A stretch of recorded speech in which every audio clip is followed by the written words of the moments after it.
Brian Dulesky with Able Distributors. I wanted to talk today about the fittings from ProFit.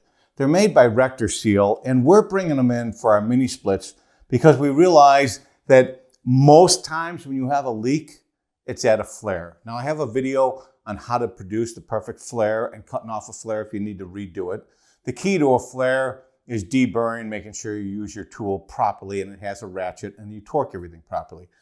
Rectorfit came out with the ProFit, and to me, this is kind of genius because it's a perfect flare every single time.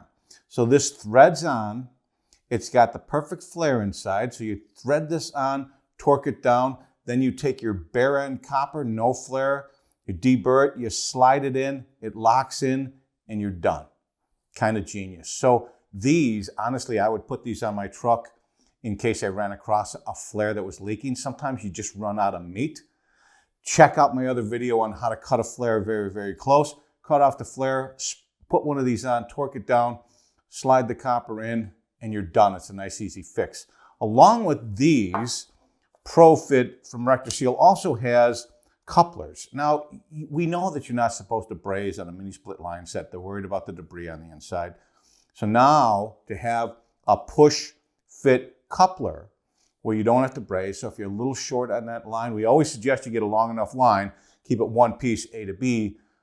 We know what happens. Sometimes you're a little short and you need a coupler. So we're going to stock these in all 4 sizes.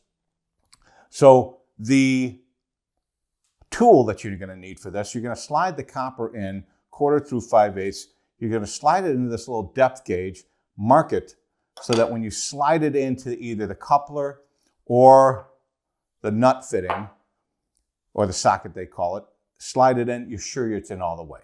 So we sell a little kit with the little depth gauge, and then it's got removing tools. So once you slide a piece of copper in there, that's a bad size to go with, you slide a piece of copper in there, and if you ever wanted to remove it, you take this tool, you push down on the lock, you pull out on the copper at the same time, and it comes right out. So that's it. The ProFit from Rectorseal, I think everybody should have these on their trucks, not only for new installs, but for going back on leaky ones as well. Brian Dulesky, Able Distributors. Thank you.